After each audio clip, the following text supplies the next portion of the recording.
नमस्कार, मैं हूं दिबांजलि मोइत्रा।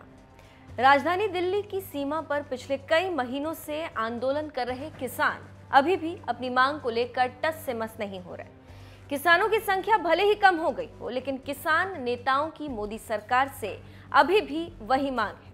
ये मांग है तीनों नए कृषि कानूनों को रद्द किया जाए। लेकिन मोदी सरकार ने भी जैसे कसम खा ली है कि वो एक भी इंच पीछे नहीं हटेगी। सरकार और किसान नेताओं के बीच चल रही इस तनातनी के बीच हरियाणा के डिप्टी सीएम दुष्यंत चौटाला ने अब इस मुद्दे पर बड़ा बयान दिया। दरअसल अभी कुछ ही दिनों पहले बीजेपी नेता और पूर्व केंद्रीय मंत्री बीरेंद्र सिंह ने बयान दिया था कि किसानों की समस्या का समाधान खोजने में कोई देरी नहीं होनी चाहिए। उनके इसी बयान पर प्रतिक्रिया देते हुए डिप्टी सीएम दुष्यंत चौटाला ने किसान नेताओं पर निशाना साधा और कहा, इन नेताओं ने कई सीमाओं पर प्रदर्शन करने के लिए कई किसानों को बढ़ावा दिया, लेकिन वे करीब 4 महीने से वार्ता के लिए आगे नहीं बढ़ रहे।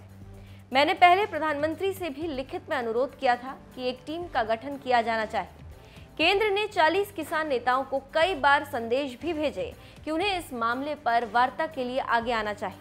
26 जनवरी को किसान ट्रैक्टर रैली के दौरान हुई हिंसा का जिक्र करते हुए डिप्टी सीएम दुष्यंत चौटाला ने कहा, 26 जनवरी के बाद से करीब 4 महीने हो गए और इन 40 नेताओं ने हजारों लोगों को कई सीमाओं पर बैठाए रखा, लेकिन वे वार्ता के लिए आगे नहीं आ रहे। ये दिखाता है कि उनका इरादा कृषि को बचाना नहीं बल्कि अपने हित साधना।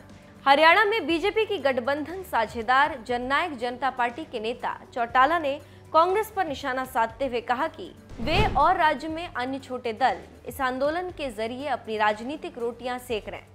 उन्होंने किसान नेताओं पर ये झूठ फैलाने का भी आरोप लगाया कि मंडी बंद हो जाएगी और किसान तबाह हो जाएंगे। दुष्यंत चौटाला ने मौजूदा फसल खरीद की जानकारी साझा की और कहा कि ये प्रक्रिया आसानी से पूरी हो गई। आपको बता दें, केंद्र के साथ साथ हरियाणा की बीजेपी सरकार को भी किसानों के आंदोलन की मार झेलनी पड़ रही। किसान लगातार सीएम मनोहर लाल खट्टर का विरोध कर रहे हैं। रविवार को ही सीएम खट्टर हिसार में 500 बेड वाले कोविड अस्पताल का उद्घाटन करने पहुंचे थे, लेकिन यहां उन्हें किसानों के विरोध का सामना करना पड़ा। पुलिस ने किसानों के उस समूह को तितर बितर करने के लिए आंसू गैस के गोले दागे और बल प्रयोग किया, जो उस स्थान की ओर मार्च करने की कोशिश कर रहे थे जहां मनोहर लाल खट्टर एक कोविड अस्पताल का उद्घाटन करने आए थे। इस दौरान हुई झड़प में कई व्यक्ति घायल हो गए। मुख्यमंत्री ने कोविड अस्पताल का उद्घाटन किया और प्रदर्शन के हिंसक होने से पहले ही कार्यक्रम स्थल से चले गए। किसानों का विरोध झेल रहे सीएम खट्टर ने 17 मई को दिल्ली जाकर गृह मंत्री अमित शाह से मुलाकात की और उन्हें प्रदेश में कोविड को लेकर सभी तैयारियों के साथ ही किसान आंदोलन की वर्तमान स्थिति के बारे में भी बताया।